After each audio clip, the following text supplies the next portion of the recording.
Assalamualaikum warahmatullahi wabarakatuh.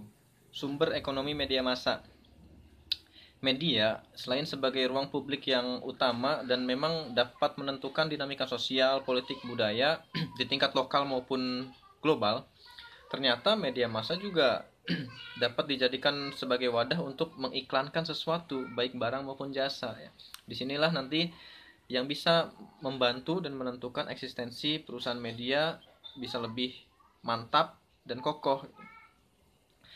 Nah, media juga mampu menghasilkan pendapatan dalam perekonomian, ya, bisa menjadi faktor penghubung antara produk barang dan jasa itu.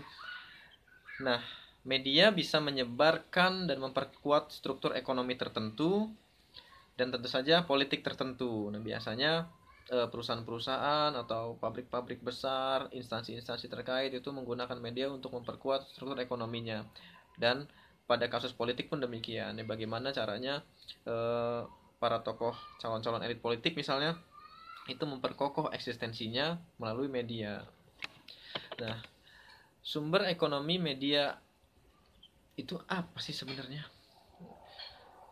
Sumber ekonomi media itu sumber material yang memang dibutuhkan sekali oleh perusahaan media untuk menentukan kelangsungan hidup industrinya gitu. Kelangsungan hidup industri media baik secara langsung maupun tidak langsung. Nah, semacam makanan ya, semacam asupan vitamin yang membuat media itu bisa bertahan dan berlangsung ya, tidak bangkrut. Nah, sebagai suatu industri, perusahaan media itu biasanya bersaing ya untuk memperebutkan sumber-sumber ekonomi itu. Ya, kan tidak banyak ya ini ya, nggak sedikit tuh perusahaan-perusahaan media yang bersaing satu dengan yang lain. Nah, sumbernya dari mana?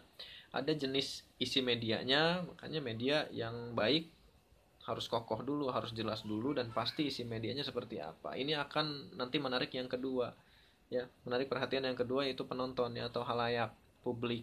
Semakin banyak, semakin menarik, akan semakin banyak juga nanti yang melihat ya, yang menonton.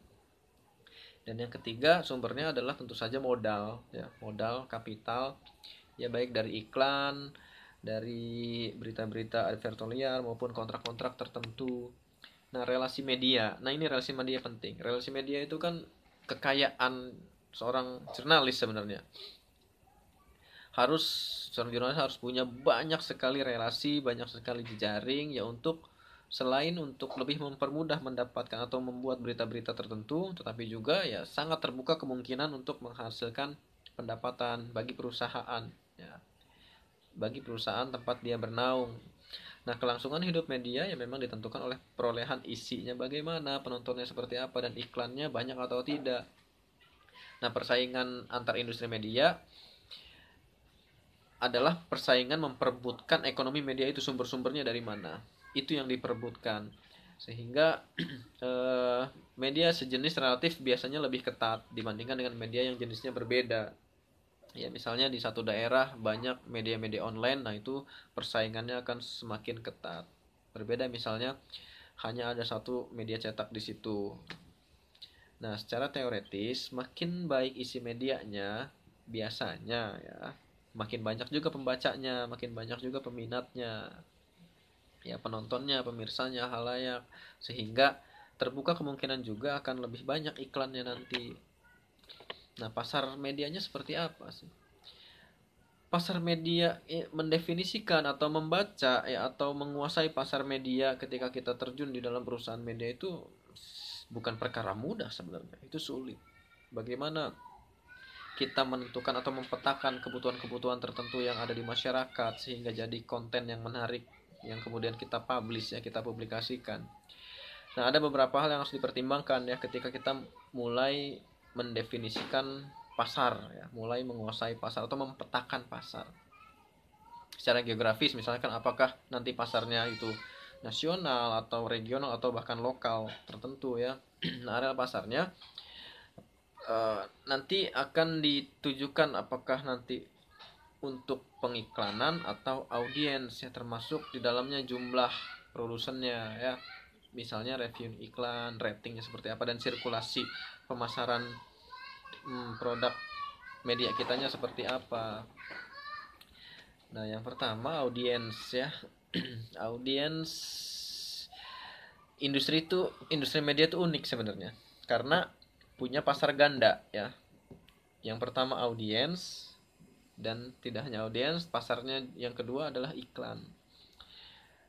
Ya, halayak audiens itu diukur lewat tingkat sirkulasi ya pemasaran atau distribusi media kita untuk media cetak misalnya, atau rating untuk media elektronik.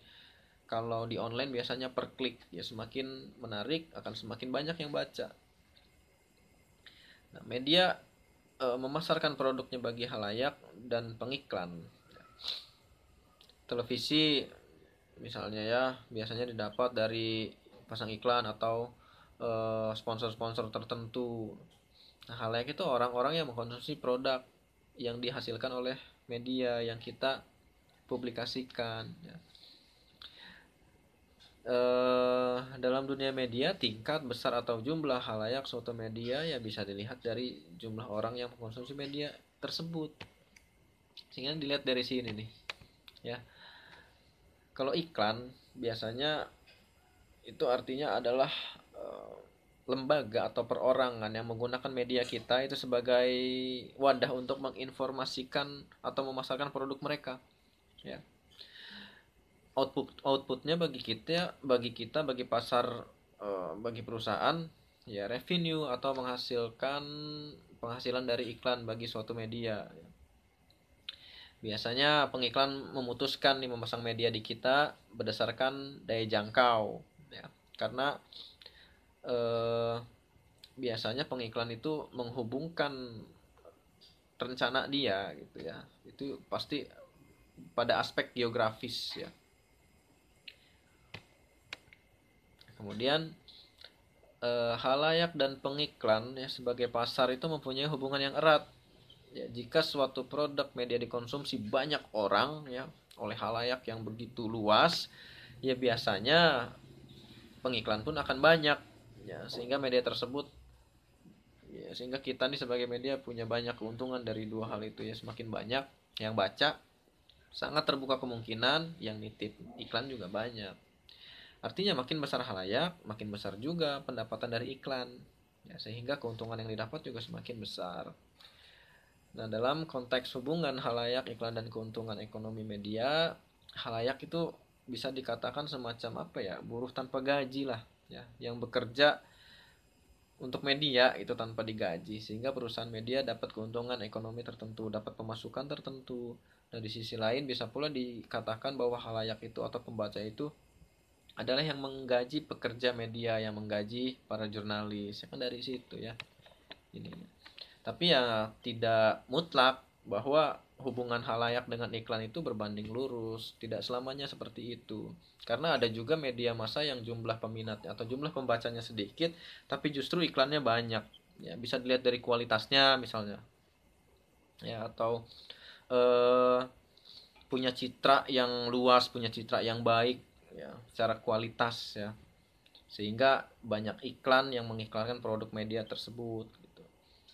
Jadi tidak semua media mempunyai pasar ganda. Ya, misalnya buku ya hanya pembaca saja gitu halayaknya. Film atau rekaman tergantung hanya pada halayak. Ya jarang sekali ada iklan, meskipun kadang kalau acara-acara TV suka ada iklan dan ada sponsor ya. Tuh. Kemudian tipe struktur pasar media. Ya, ada monopoli, hanya ada satu produsen yang menguasai pasar. Ya, kebanyakan ya, terjadi di negara-negara komunis sebenarnya, negara-negara otoriter. Kalau di kita dulu waktu zaman Orde Baru misalnya, TVRI itu satu-satunya industri televisi yang memonopoli pasar media televisi. Ya, yang kedua oligopoli. Ya, oligopoli itu ada beberapa produsen yang bermain di pasar ya. Ada beberapa media, tapi cuma ada satu produsen yang relatif dominan ya dibandingkan dengan yang lainnya. Ya, ada satu yang kokoh secara finansial. Kemudian ada kompetisi monopolistik. Tipe struktur pasar ketika banyak produsen di pasar yang memproduksi produk yang nyaris sejenis. Misalnya industri buku, industri majalah, ya ada radio. Ya, hal-hal yang saya sebutkan tadi ya merupakan contoh industri media yang beroperasi dalam pasar kompetisi monopolistik. Nah, evaluasi pasar media, ya apakah suatu industri media sudah menempatkan investasinya secara tepat, termasuk mengidentifikasikan pemain-pemain utamanya. Sehingga konsentrasi pasarnya adalah konsentrasi kepemilikan dan konsentrasi market share. Ya, pengaruh regulasi pada industri media dan juga ada pengaruh perkembangan teknologi pada industri media. Makanya kadang kalau misalkan sekarang nih ya terjadi kemajuan dalam bidang teknologi informasi, bagi yang cetak pasti sudah terkonversi ya, pasti sudah konversi ke berubah menjadi media-media online. Karena kalau nggak ikut gitu ya susah, karena oplah penjualan media cetak semakin kesini semakin turun. Jadi ya mau tidak mau media juga harus dinamis, harus mengikuti perkembangan teknologi ya. Kalau nggak gitu bisa bahaya ya, kemapanan perusahaan medianya. Kurang lebih itu. Saya pamit, terima kasih. Assalamualaikum warahmatullahi wabarakatuh.